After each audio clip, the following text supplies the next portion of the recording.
Quel vieux Dionysien a oublié le temps où le tout Saint-Denis allait en changement d'air au brûlé? C'était il y a une vingtaine d'années. Aujourd'hui, le visiteur qui se promène dans les rues du village est surpris par cette impression de vide. On a le sentiment que la vie s'est arrêtée un jour. De temps en temps, on croise bien un passant, les cris des enfants dans la cour de l'école percent quelquefois un silence oppressant, mais c'est bien insuffisant pour animer le brûlé.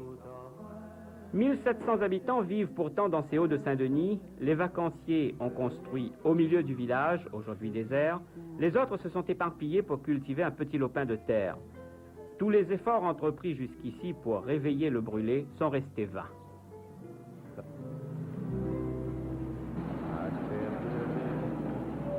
C'était un village de vacances. Les gens montaient pour les vacances, en général, janvier-février.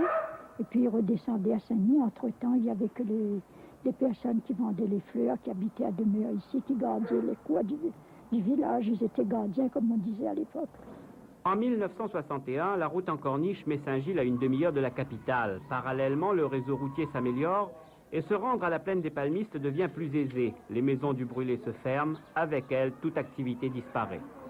Ben là, ça avait ses bras du porté, ça avait ses chouchous du porté, ça avait sa petite volaille du porté, ça avait son petit angle du porté, ça avait ses deux, trois oiseaux du porté. Donc il faisait vivre le village. Voilà, il faisait vivre le personnage en place. Ouais. Ça qui naît, les grands vacanciers faisaient vivre le personnage en place. Et alors maintenant que ces gens-là sont partis? Ah ben là, je tu fais soit par camionnette, soit qui, pour ta tête même, peut-être bien.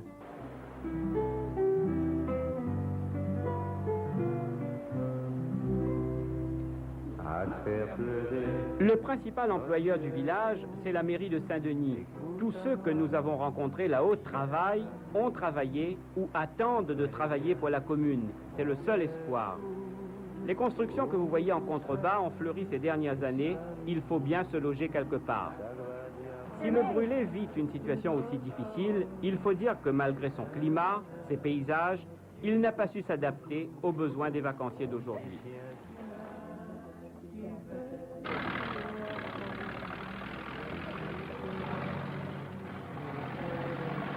Depuis peu, la famille Denat est venue s'installer ici pour lancer un élevage de poulets.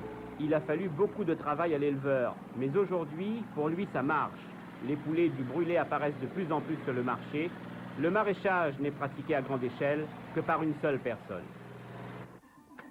L'autre source de revenus pour les habitants, c'est l'artisanat, un secteur toutefois encore bien timide. Roger Vienne fabrique des paniers en calumet dont la réputation a dépassé les limites du village. Là-dedans, c'est la préparation. Ouais. C'est dédoubler le bambou, tout ça, il prend plus le temps que monter le panier. Ouais. Voilà, parce que normalement, un moyen panier, moi-même, je l'ai habitué depuis longtemps. Bon, ben, ça va à environ 20 minutes pour le fond. Et ensuite, bon, ben, une demi-heure pour monter, puis 5 quarts d'heure pour enfiler le fil de fer et puis préparer le boromètre.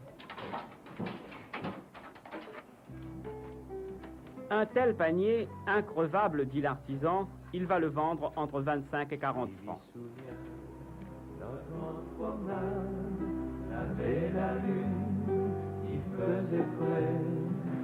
Adrien Ramidjban, c'est le spécialiste des couronnes pour les cérémonies tamoules.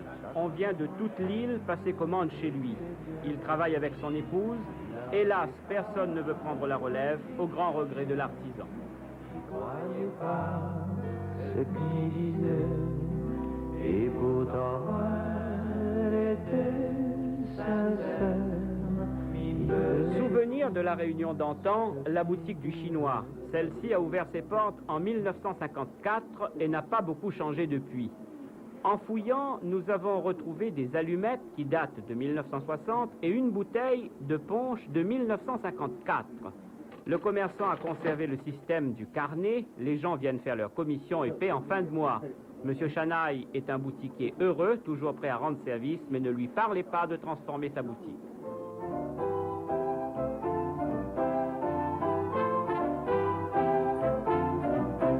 D'Angelo, né à Ville Saint-François-Brûlé. D'Angelo, c'était un vendeur d'azolé. D'Angelo, solo il était blanc. D'Angelo, point personne dans son cœur.